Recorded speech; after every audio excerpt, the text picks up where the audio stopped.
Good morning, everyone. It's fantastic to be in this room, and I kind of wanted to start, Jennifer, with where Pamela started as well. I was hosting CBC News Network's and CBC Toronto's coverage of the Liberal Leadership Convention, and those can be interesting to watch on any given day, but especially this weekend. It was an historic victory for Kathleen Wynne. And when I interviewed her on Sunday, she said what was most important about that win wasn't her sexual orientation, but her gender, the fact that she was a woman. What did her win mean to you? I noticed your tweet saying in her speech when she talked about having her child on her hip as a young businesswoman and a mother. What does her win mean to you? Well, yeah, I did tweet that because she made the comment in her speech that she could identify with young mothers, children at home, getting the faxes. I guess it was a long time ago. Yeah. Getting the faxes out of the fax machine with the kid on her hip. And my thought was, and instantly I thought, our frame of reference, where we come from, defines very clearly the way we see the world. And here's a woman who's been through the trials and tribulations of trying to make a go of it while raising small children and all the complexity that involves, everything that needs to be juggled. And the first thought I had was, what a wonderful frame of reference, which is a new frame of reference for an Ontario Premier to be bringing to the role. Just like, as Chief Planner, I'm thinking about things like, sure, it's great to walk to school, but it's really complicated too. I'm trying to get myself ready, get my kids ready. I have to get myself to work. I have to get my kids to work. I'm worrying about those kinds of things that I worry about because I'm a mother, and that shapes the way I think about the city, and it shapes my city planning. The first thing I asked her when I interviewed her on Sunday, Kathleen, when I asked her what she was planning to do for Toronto, and the first thing she mentioned, the first thing we started talking about at our table was transit. What do you hope and expect to see from her as the weeks and months go by? Well, I was thrilled. It's not very often that you hear a federal or a provincial leader talking about infrastructure in cities and talking about transit infrastructure. So I was thrilled that one of the first things that she said it in her press conference the day after as well on Sunday. She mentioned the importance of finding new revenue tools. And she talked specifically about the notion that we don't, there isn't any money in the provincial budget. And as a result, we need to explore the kinds of tools that we're willing to embrace in order to invest in transit. And there were two key messages there that were really important to me. One of them was the outright acknowledgement that we need to make significant infrastructure investments. That was the first acknowledgement that I thought was really important to be hearing in some of her first words on the cusp of taking office.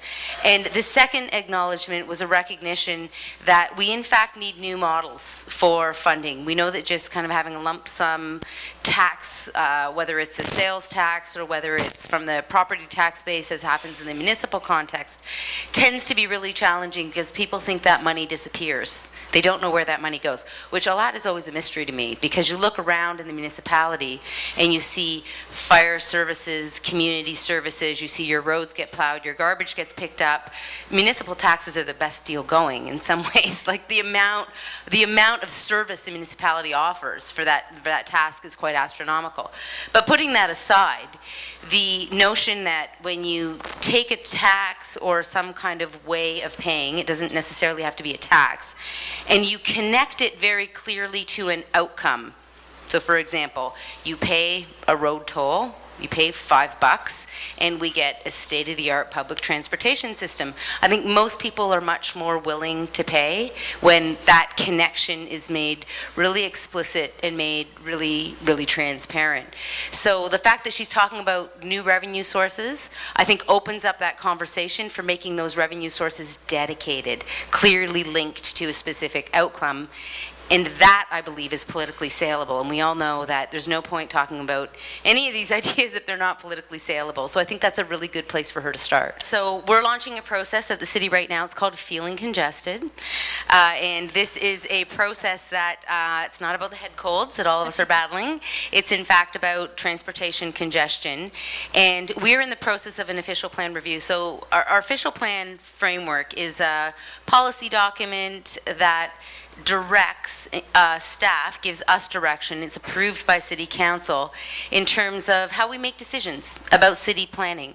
So we're in the process of an official plan review right now, and we're looking at our transportation policies. And Council, in its wisdom, recommended to us or directed us that we in fact need to link that conversation about transportation priorities with a conversation about how we're going to pay for it, so funding tools. So we have a really interesting collaboration happening at the city right now between the planning department and the finance department, and we are launching tomorrow, feelingcongested.ca is the website, a whole process around this conversation that links together those transportation priorities with funding tools. At the end of the day, there's no money. We need money. We all agree that we need the infrastructure. In fact, I would argue, as I was suggesting to Pamela at the table, we needed it 20 years ago. Look, we're 20 years behind. And so we need to have a real sense of urgency. But there's no money, and we need money, and, well, we've got to figure out where it's going to come from. So call it whatever you will, but at the end of the day, we have to find a really good way to pay for the infrastructure that we all need. And, you know, we need it for our economy, we need it for our quality of life, we need it for environmental sustainability, we need it for our health. There's so many great drivers as to why we need to be investing significantly in transportation infrastructure, and in particular in public transit. It's kind of like the perfect storm. The challenge is we do have to have this conversation about, at the end of the day, how are we going to pay for it? And there's some ways, taxes has traditionally been seen as an ugly word, but there are some ways that we can pay for things that are less painful, I would suggest. And one of the ways is making it user pay. You know, creating a direct relationship. So for example, right now we don't pay to use our roads in the city, whereas we pay one of the highest percentages in North America out of our fare box. So our transit system has a very low subsidy in the city of Toronto. And just as a point of comparison, in New York City, on a per capita basis, the government pays twice as much, is spending twice as much in transit infrastructure than we're paying in the city of Toronto. Just as a point of reference, it's important to know these things. We do not have a user pay system for roads, so most of us would argue that transit is something that we want to incentivize. We want people to be taking transit. It really behooves us then to be incenting that behavior that we want and having some kind of disincentive. But we've actually got wonky policy. It's exactly the opposite. We will pay as a municipality, we will all subsidize you to drive on the road, but there's a relatively minor subsidy for you to take public transit. So part of this is about getting some pricing in place around roads and how we use roads. That should be an important part of the conversation. Another kind of less painful, if you will, example, I think, of how we can generate revenue. If you go to Sherway or if you go to Yorkdale, you typically, you know, most people drive, although you can get to Yorkdale on the subway, but many people drive. Have you ever seen the parking lot? Even on a sunny Sunday afternoon at Yorkdale, the parking lot is jam-packed, like completely jam-packed. Well, we could generate a significant amount of revenue just by charging $1. Like, imagine if we dinged every person who arrived at Yorkdale or Sherway $1. Just $1. We could raise millions, close to billions, over several years, billions of dollars just through that $1 hit. Would most of us cry, unfair, ugly, crime, if we had to pay $1 when we arrived at Yorkdale or Sherway? I don't think so. I think most people would go, yeah, not unreasonable. So I think there are things that we can do and ways that we can generate revenue that are really broadly shared and that are fair, equitable, and that aren't perceived to be unfair. You're brought in to have big, bold ideas. So let's say you got all the money you needed. What are the tangible things Torontonians could expect? Because people here love to hate the TTC, love to complain about it, love to compare it to other cities and why we're not good enough. So what do you see happening so that people could say, okay, that's where the money would go. This is how it would help me. Well, I think if there was a pot of gold, this is like, you know, that fantasy of winning the lottery. Ooh, if there was a pot of gold. I don't go there very often because I'm a bit too much of a realist. But if there was a pot of gold, I would want to advocate for investing basically in the backlog of lack of infrastructure investment we've made in public transit over the past 20 years. Let's do it all at once. If we've got a really big paycheck, there's going to be a lot of construction in the city, folks, in addition to what's here already, because we are going to build a significant amount of public transit. Some of it will be subways. There are places where subways make the most sense. I would argue in the downtown core, let's put in, we need another subway line. There are other places where light rail makes sense, and let's put that light rail in other parts of the city. But let's just go bananas for 10 years and build a tremendous amount of transit. The other piece, if money was no object, would be to build cycling infrastructure. Now, not everyone's going to cycle, but we do know that there is a significant portion of the population that will cycle if there is good infrastructure in place. So, for example, dedicated lanes, grade separation. There's certain people who will cycle no matter what the circumstances. So think of your bike courier. Your bike courier doesn't care whether there's bike lanes or not. Maybe they'll like them. But at the end of the day, your bike courier is going to cycle no matter what. And then there's another category of people, kind of high-risk folks, actually mostly men, who are really going to cycle because they really love it, they're really athletic, they want to get on their bike, and they're willing to cycle as well. And then there's, on the other end of the spectrum, there's a whole series of people who will never cycle under any circumstances. And that's okay, because we're not building cycling infrastructure for people who will never use it either.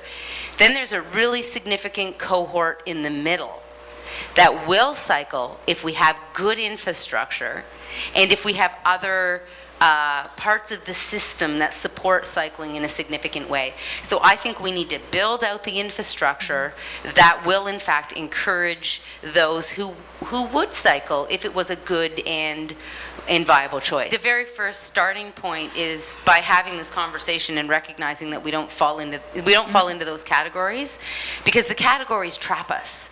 They pigeonhole us into certain positions, often political or ideological, that we can't move out of, and that leads to a lot of inaction. So I think the minute we start moving beyond those various boundaries and we start seeing our shared interest, then we can start looking at solutions based on those shared interests. So that's exactly what I've been doing. I've been talking to residents groups. When I'm talking to organizations, whether they're professional or whatever they may be, I'm beginning my presentations by saying, let's talk about our shared interests. What do we all share? What do we all want to see in this city? Well, we all want to see this city be prosperous. We all know that our growth can lead to economic prosperity.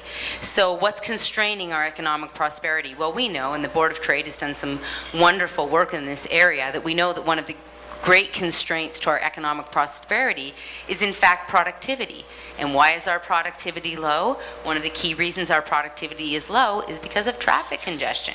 It all circles back. So if we can address the traffic congestion, we can address becoming a prosperous city with jobs for all. That's of course an oversimplification, but it shows how you can begin to have a conversation that moves beyond those boundaries that are so constraining and so damaging.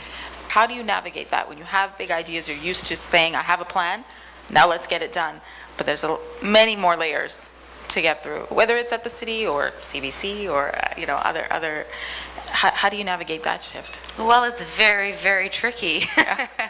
It's extremely tricky, and for sure, I underestimated the complexity of being in a municipal environment. And I'm a pusher. I've always been a pusher. I've always, been that person who sits in the room and says, well, let's figure out how we can get this done. Let's figure out how we can meet this deadline. I've always been kind of had that can-do attitude. But, I feel a bit like I've met my match in the municipality, because it's really challenging to drive things forward. But that being said, the wonderful delight and surprise prize of being in the municipality is to see how many people there are, both within the bureaucracy and also on council, who are really passionate about moving ideas forward. And unfortunately, that's kind of a crappy news item. No one wants to talk about how collaborative council is and how well they're working together. It's like a wah, wah, wah kind of story. But the reality is there's a tremendous amount of collaboration that takes place. The committee that I report to, Planning and Growth Committee, has an exceptional chair, Councillor Peter Milchin. He's very progressive, he's very engaged, he's strategic, he's very supportive of staff, and that whole committee is kind of a beautiful example of democracy in action. So yes, it's tricky. Is it more tricky than I thought? Yeah, more tricky than I thought it was going to be. But I feel like I'm at the heart of one of the most important things we do, which is this is about negotiating our values. This is a fundamental part of our democratic process, is what happens at the municipal level of government. And for that reason, the trickiness, the difficulty, it's all worth it. Is there something since you took on the job that you thought, okay, that's my first victory? Yes, I got that done. Oh yeah, I've had a whole bunch of them. I've had many. I've had days where I've gone home, actually even just within my first couple weeks. I remember vividly, well, so to be fair, counterpoint. Counterpoint is that I've gone home and looked at my husband and said, why on earth am I doing this? Like, I don't need this pain. Like, this is so difficult. Why on earth would anyone sign up for this? And he stares at me blankly because he's kind of thinking the same thing. So that's the counterpoint, is that there's many days like that. But there's also many days where I go home and I say, you know what? Even if that's all I do, I just did these 2 weeks, or I just did these 30 days, it was worth it because of what happened today. And let me think of a good tangible example. Metrolinx. We're working with Metrolinx on the Eglinton Crosstown. So this is the most expensive, and I would argue one of the most important pieces of infrastructure being built in Canada today. 17 kilometers of light rail that really unites the megacity. It goes straight across a whole series of the old municipalities that have now become the City of Toronto. So we're crossing a whole variety of ward boundaries. We're crossing very different typologies in terms of the kind of land uses that exist along that transit corridor. You've probably seen the pictures of the burrowing machines. The tunnels are being burrowed for the light rail transit right now. Well, one of the challenges that we've had is we've been going through this transition in figuring out what the city's roles are and what Metrolinx's roles are. And Metrolinx, their interest is in building the infrastructure, and they're building regional infrastructure. Well, our interest as a city, and my interest as a chief planner, is in building places, in building, I don't really care that much about a vacuous line where you can move really quickly. What I'm concerned about is local transit that anchors and roots great places to live and raise families, and where there's a strong sense of community. And so the frequency of stations is really important from a city planning perspective, as opposed to from a regional perspective. When you're moving people vast distances, the frequency of stations is less important. So to make a very long story short, one of the initiatives that I got involved in very early was the negotiation of the Metrolinx agreement with the city, and I was able to bring those interests and to bring that lens of placemaking and creating community and ensuring that there's going to be local amenity in how we build that line to the conversation, into the negotiation very early on. And I do believe it shifted the conversation and raised the priorities of the City of Toronto and of creating great places in how that line is going to be built. And I think that's a really important part of the conversation that I've been able to influence. What would leave you saying, that was a major achievement. I've left the mark I wanted to make for Toronto? I would love for you to ask me that question a year from now, because I'm so fresh and so new right now. You have a date then. that I'm still, we've got a date. I'm still trying to figure it out, but there's a few things. I'll maybe position it as priorities. Mm-hmm. I'll articulate it in that way as opposed to legacies, because I don't think I quite know that yet. But as priorities, we need to become, we almost need to catch up in our discourse that we're having as residents of this city. We need to catch up in terms of the conversations we're having with the maturity of the built form in the city that we're seeing. And so one of the priorities from my perspective is, my hope is that we can begin to have this conversation in a whole new way about what we want to be when we grow up. Because I really think we got forced together in amalgamation, and then there was this crazy administrative task of figuring out how to make the whole city work, making sure everybody's toilet's still flushed and, you know, the water went away. This crazy administrative task, but we never really did that visioning piece about what we're going to be and the quality of life that we're going to offer. So my hope is that really beginning this year, beginning around this conversation, feeling congested about transportation, that we can begin to have that conversation in a meaningful way about what really matters to us in this city. What kinds of places are we creating for children? How do you raise a child in a very urban environment? How do we ensure that we still have really strong connections to nature and really strong connections to the environmental systems that sustain us, even as we're densifying at a really astronomical pace? How do we ensure that local entrepreneurs can thrive? How do we ensure that this is a place for the creative class, that innovation continues to be a driver? And I'm, you know, a pretty big believer in the new economy and the importance of creativity to driving sustainable economic development in the long term. How do we ensure that we're creating a city that has the urban fabric and the kind of places where that kind of creativity will thrive? So, you know, those are the overarching response, I guess, to your question is really about drawing people into this conversation about who we want to be as a city, because I believe that if we have this conversation collectively, each one of us in our own capacity, whatever it is, can walk out the door each day and start building that vision, can be working towards that vision. I lay awake at night. I have a terrible time sleeping, so I lay awake at night, and that's exactly it. It's all spinning. It's all there. There's so much to be done, and you know, most of what keeps me awake at night is panic about the media, things you're going to say, and how I'm going to counteract that. Don't be afraid of us. At least me. I don't know. I can't speak for the other ones.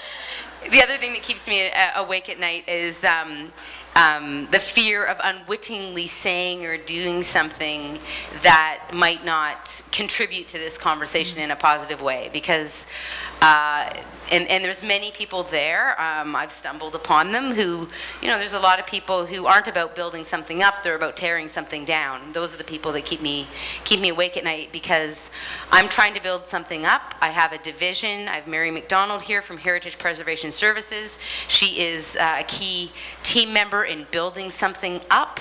We're building something up as a division. We're finding our footing, because for a long time there's been a lot of conversation that's been about cutting things down and cutting people down and trying to stop things and accusing people of things.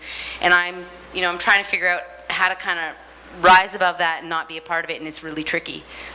Hi, I'm Kathleen McCorriston. I'm the Manager of Planning and Prioritization at Hydro One. I've heard you talk about the pot of gold and about the fact that we need a lot of money. I'm really interested in your process for prioritizing the money that you do have. Well, as a planning department right now, we don't actually have a lot of money. We don't do capital projects. The capital projects come through transportation services and technical services.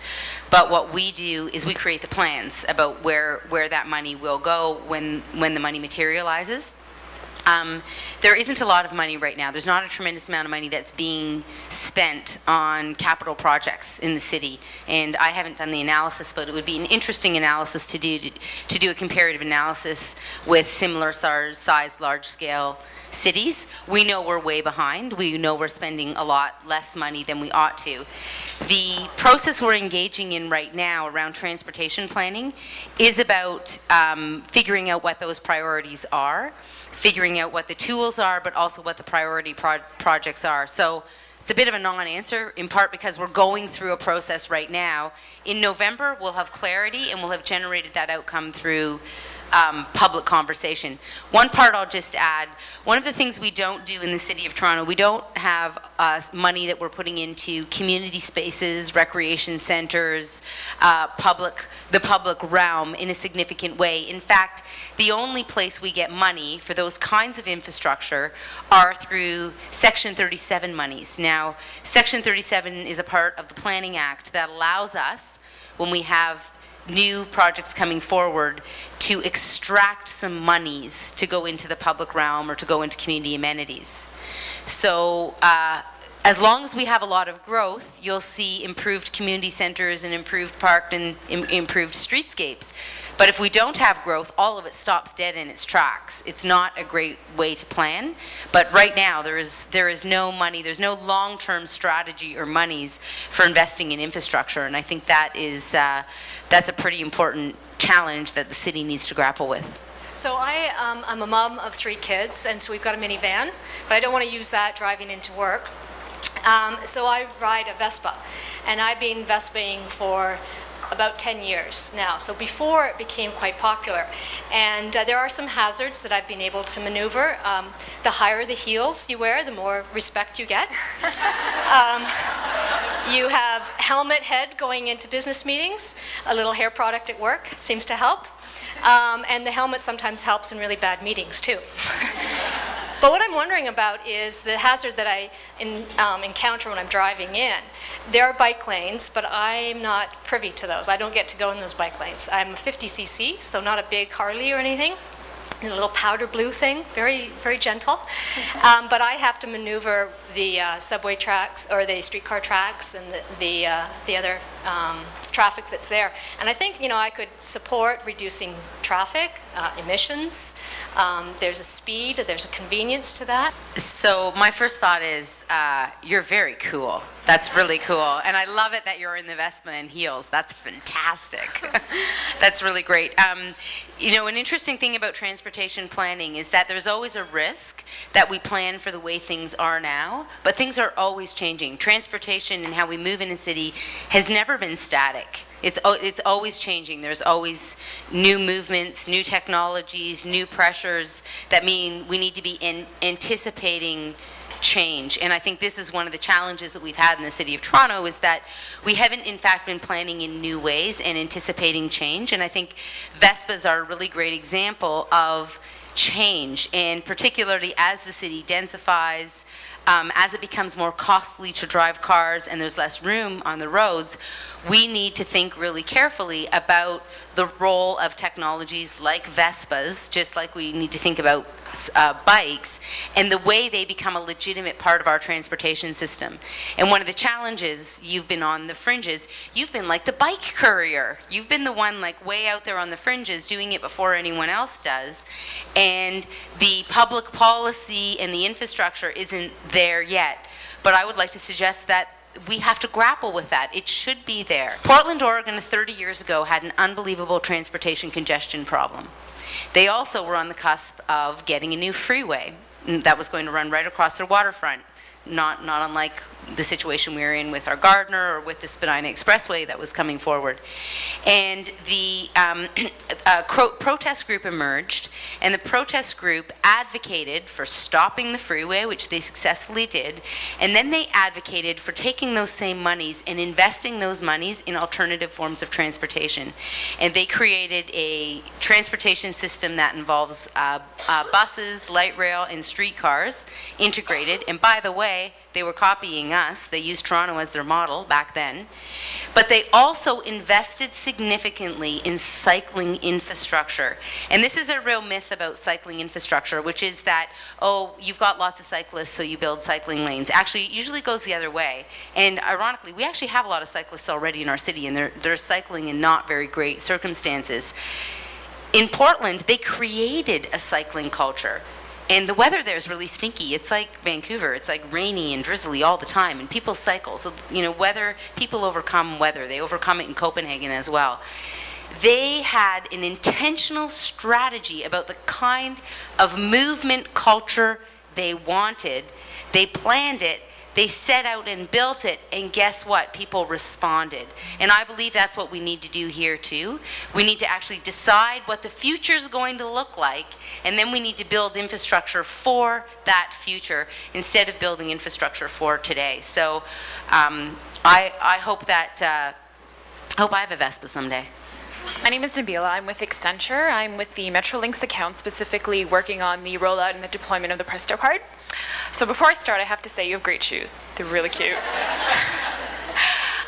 So my question is similar to what we've been discussing around priority setting.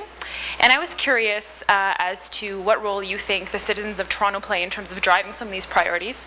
So you alluded to some of this public conversation. So what can some of the women here do, as well as the men do, as well as what role do you think the corporate community can play in terms of driving some of these agendas related to transportation or road infrastructure or what have you?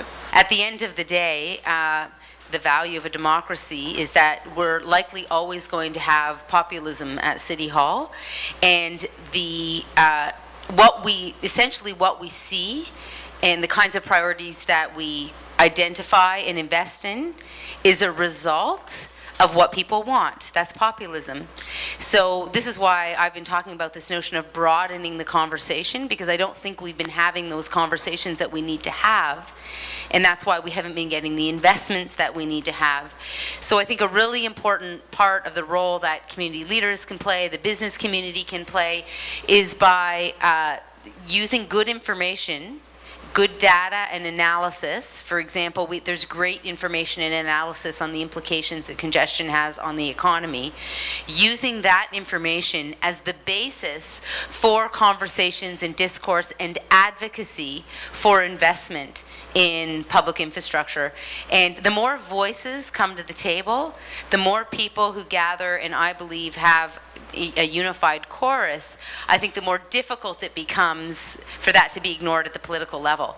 I don't think Kathleen Wynne, and maybe she was talking about investing in transit just because she's clever and brilliant, maybe, but I also think that she knows that this is something that resonates, that there's a broader recognition of the importance of making those kinds of infrastructure investments.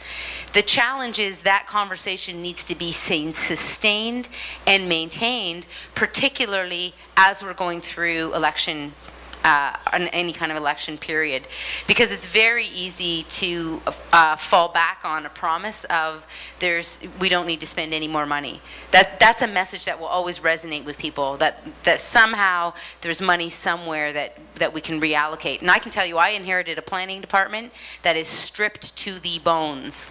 My division is completely stripped to the bones. And if you look, we have 182 cranes in this city right now, the second highest growth of any city in the world. And as our workload has been increasing like this as a planning department, our resources have gone like this. So if you want to talk about customer service, I ran a very successful consulting firm for many years. When we were growing, we were also hiring and increasing our resources, and that increased our profitability. Right now, there's an enormous disconnect between the way we're spending money. So I think somehow playing a role in sustaining that conversation is imperative. And I'll give a little shout out right now to Civic Action, because I think Civic Action is a really important community initiative that's doing just that. It's bringing together collaborators across a whole variety of different spectrums, recognizing shared interests and using that as a voice for advocacy and creating a really important public dialogue.